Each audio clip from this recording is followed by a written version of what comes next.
This is different. Hello. Yes, I'm Vonder Haar. I'm the director of music here. I use she, her pronouns, and I'm a white woman with short blonde hair, and I'm wearing a yellow blazer today. And I'm going to tell you a story. Okay, here we go. I'd like you to close your eyes for a moment and take a deep breath in. Now imagine that you are no longer a physical being. You are just a ball of light. We're going to call this ball of light your soul. Now ask your soul, why am I here? What is my purpose? What am I here to do? And when you're ready, you may open your eyes. For some, the answer may have come quickly. But for others who are still searching to the answers to those questions, what if I told you the answer could be right outside your front door? I consider myself pretty lucky in that I've always known the answer to those questions. I began singing since I could form words, and I started writing songs shortly after. When I was 9 years old, I told my parents I wanted to be a singing conservationist. I didn't quite know at the time what that would look like or be like, but I knew that I was passionate and loved two things, being on stage and being in nature. Though much of my life has changed since the age of 9, those two passions have never wavered for me. They've only grown deeper, and I continue to learn and understand more fully the symbiotic relationship between the two. My passion for the natural world has helped to fill my creative well and has always provided inspiration for my music and my art. Nature is where I go when the business and noise of life gets to be too much or the weight of the world feels too heavy to carry. It's where I go when I'm looking for song ideas or I have unanswered questions. I walk in the woods, I ask for answers, and I usually receive them. Sometimes the answers come in small ways, like seeing new green growth popping up at the end of a long winter, which reminds me to trust in the cycle of death and rebirth. Or I find a stone with a unique shape that brings me joy as I carry it in my pocket throughout the day.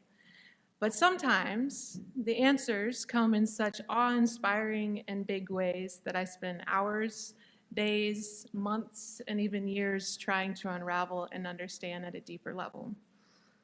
This is the story of one of those, a walk in the woods that brought lessons that are still unfolding for me, a walk that helped me understand my soul's purpose at a deeper level and prepared me for my path forward as a musician in this world.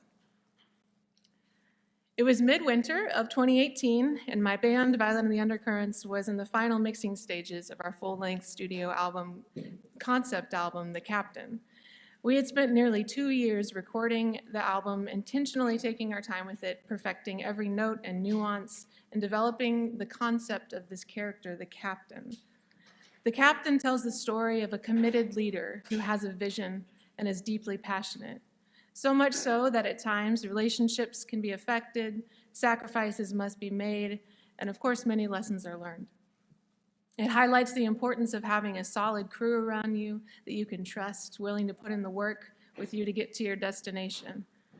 I was asking myself a lot of questions at the time and what it meant to be the captain, to be someone who followed their passion without hesitation. What does it take? Will the world be open to what I have to share? And will they even like it? On January 19th, 2018, I took a walk in the woods, seeking answers to these questions. The walk started just like any other, noticing the trees, hearing the leaves crunch under my feet, and walking the same path I did regularly. About 15 minutes in, I noticed a hawk sitting in a tree about 30 feet away from me.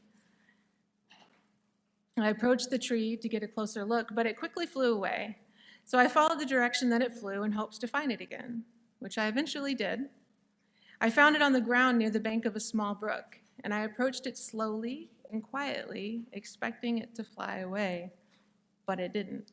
Instead, it just continued walking on the ground. We played follow the leader for some time until eventually it flew up and landed in the low branch of a cedar tree. And at this point, we were both at eye level. I stood at the edge of the tree in absolute awe of what was happening. I collapsed to my hands and my knees, and I just started crying. Overwhelmed, I asked if I could move closer to it, and it didn't move. And so it seemed to give me a nod of approval. So I crawled to the base of the tree, and I proceeded to sit there with a hawk above my head for nearly half an hour. I talked to it, I cried with it, I sang to it, I meditated with it, and I studied nearly every detail, from its striking yellow talons and beak to the loose feather on its right wing. And during our time together, I had asked if it would offer a feather as a souvenir of our time together, thinking that maybe that loose feather would just fall off the wing. It didn't. But eventually, it flew down back to the ground, at which time I began following it again. By this point, we were acquainted pretty well. I had started to feel about this animal the same way I would with a pet or a friend, like we had an understanding. So I kept following it, and it crawled under another cedar tree, this one with very low-hanging branches, so low that I was crouching on my knees in order to be on the same level as this hawk. It was at that moment that sent my heart racing. The hawk turned around toward me, lifted up its wings like it was about to attack, and then it just slowly put its wings back down and kept walking. When I looked closer at the ground where this had just happened, I found a feather. I couldn't believe it. I had asked if it would offer me a feather, and it did. There was a feather right there. It must be one of its own feathers, I thought to myself. I have a thing for feathers, by the way. I held the feather, trying to match the colors on the hawk to the colors on the feather. It was tiny, and it had small black and white dots on it. I thought, surely it's a small feather from the underside of its wing, although I had a feeling that it probably wasn't. I was just trying to convince myself. Eventually, I had to say my goodbyes to my new hawk friend. When I made it back home, I immediately texted my band, and I told them what had happened in full disbelief. After doing a quick Google image search at home, I realized it was not a hawk feather at all, but a woodpecker feather. I have to say I was a little disappointed. I mean, a hawk feather is just a little more majestic than a woodpecker feather. I've always thought of woodpeckers as kind of funny birds, and I never really connected with them. I revisited the cedar tree several times after that to continue looking for clues as to what this all meant. I found 3 more woodpecker feathers in the exact same spot under the exact same tree within the following month. Now, some might look at this interaction and conclude that the hawk was just sick, I was in the right place at the right time, it was just coincidence. But I couldn't help but think that there was a deeper message that this hawk was trying to send me, and I was determined to find out. And many indigenous and ancient cultures, as well as those who work with the spiritual messages from animals,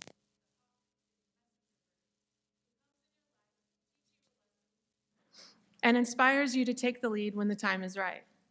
I began studying and learning more about the messages that we can learn from nature, and thought I had fully grasped what the hawk meant to me, but I was still really puzzled about the woodpecker feather. Until we took the captain on the road.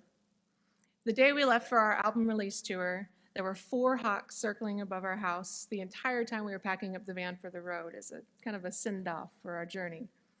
As we began our journey, we headed to Tulsa, Oklahoma, where one of our first shows on tour were.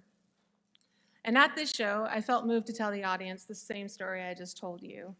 And during our intermission, I found the missing puzzle piece. A woman came up to me who said she was not only a children's author, but also owned an animal rehabilitation center that primarily works with birds of prey. She told me that she knew what the significance of the woodpecker was and that she had a story for me. My eyes widened, I got chills down my spine as she started her story. She told me many years ago there were 2 tribes that were at war with each other, battling over land. This war had lasted so long that the sons of one of the tribe leaders told his father he would go on a vision quest to find a way to bring peace back to the nations. So he packed up his hunting and camping gear and began his journey. He traveled for a full day until he came upon a place to sleep deep in the woods. That night, he began to hear a faint whistle in the wind. It was a mysterious sound he had not heard before. He decided that after he rested that night, he would try to find the source of that sound. So he traveled for days, following this faint whistle in the wind, and finally he came upon the edge of the forest and saw at the top a red-headed woodpecker pecking away at a broken branch on the tree. Aha! That was the sound he had heard. The whistle was the sound of the wind moving through the holes in the branches that the woodpecker had made. The woodpecker noticed the boy at the base of the tree, and he told the boy to break a branch off the cedar tree and take it back to his home and carve it into a flute. The boy took the branch and made his way back to where the battle was still taking place. He went to his father and told him, "I have found a way to bring peace back to the nations." He carved the flute and he began to play. Music. It was music that would bring peace. Of course. I couldn't believe my ears. I felt like time had stood still. That was the message I was meant to hear and to remember. As a musician, I have experienced firsthand the transformational power of music in my own personal healing. As a performer, I have seen it transform the energy in a room time and time again. And as a teacher, I have seen it break people open and help them see parts of themselves they never even knew they had. Music has the power to unite and to heal and to inspire. The hawk showed up to encourage and inspire me to step fully into my role as a leader and helped me to become the captain of my own journey. The woodpecker feathers showed up to teach me of the importance of my mission, of bringing music to the people to inspire peace. That same mission I intuitively knew at the age of 9 when I was an aspiring singing conservationist. It is no secret that we as a society have become severely disconnected from the natural world and are collectively going through so much shared grief due to loss of habitat, ecosystems, and species. It is our job to reconnect, to listen to what nature is telling us that it needs for healing and new growth. There is so much magic happening right outside our front door every day that the majority of us miss because of the busy pace of our lives and our reliance upon man-made technology. I hope that this story will inspire you to take time to convene with nature, to see what answers it has for you. The answers to so many of our questions are literally right outside our front door. Nature speaks.